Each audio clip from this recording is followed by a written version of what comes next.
Okay, let's continue with the world according to Humphrey. So, at the end of the story, everybody laughed, even Miss Brisbane. I was beginning to think that with this new teacher wouldn't be so bad. But I changed my mind when the bell rang at the end of the day and all my classmates raced out of the room, leaving me alone with her. She erased a chalkboard and gathered up her papers. I could tell that we were going home soon. Suddenly, I began to worry. What if Mrs. Brisbane lived in a scary house with spooky noises and a thumping ghost?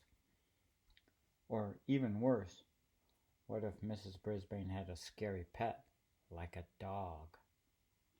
My mind was racing as fast as I was spinning my wheel when she finally approached and looked down at me, frowning. "Well, you're on your own now," she said. With that, she closed the blinds and walked away. But I heard her mutter, "Rodent," under her breath. She left the classroom and closed the door. She left me alone, all alone in room 26. I had never been alone before in my entire life. As the room slowly grew darker and quiet, I thought back to the happy times at Miss Mack's apartment. There were always cheery lights on and music and telephone talking and, oh dear, during the day I never noticed how the clock on the wall ticked off the seconds one by one very loudly. Tick, tick, tick. I was feeling sick, sick, sick. I wondered if there were any owls around room 26, or ghosts. I tried to pass the time by writing in my notebook about Petarama and my days at Miss Mack's apartment. Writing took my mind off my jittery nerves, but eventually my writing paw began to ache, and I had to stop my scratchings. If only I could roam free as I had at Miss Mack's apartment. Then I remembered the lock that doesn't lock. It only took a few seconds to jiggle the door open. I skittered across the table. Then, grasping the top of the table leg tightly, I closed my eyes and slid down to the ground. Ah, freedom. I dashed along the shiny floor. I darted between the tables and chairs. I stopped to nibble a peanut underneath Stop Giggling Gail's chair. It tasted delicious and made the coolest crunching sound. I chewed and chomped and gnawed and nibbled. And when I stopped, I heard a sound. Thump, thump, thump. Just like the story Mrs. Brisbane had read us. Thump, thump, thump. Closer and closer down the hall, coming toward room 26. Then, rattle, scratch. Thump, thump, thump. Suddenly, I longed for the protective comfort of my cage. I dropped what was left of the peanut and scampered back.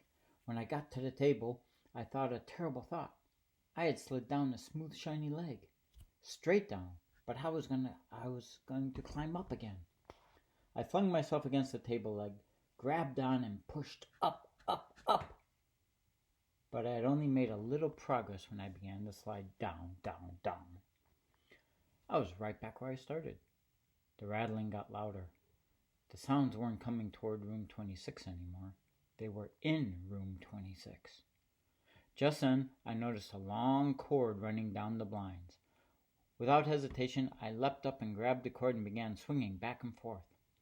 My stomach churned and I wish I'd never touched that peanut. But with each swing, I got a little higher off the ground.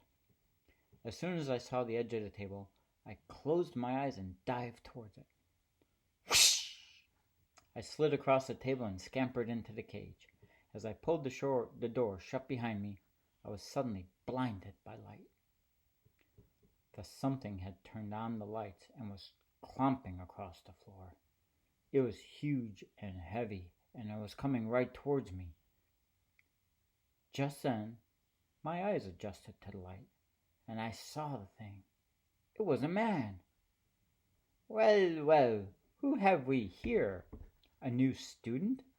A voice boomed. The man was smiling down at me. My, that was a lovely piece of fur across his upper lip. a nice black mustache. He bent down to peer in at me. I'm Aldo Amato, and who are you? I'm Humphrey, and you scared me half to death, I told him.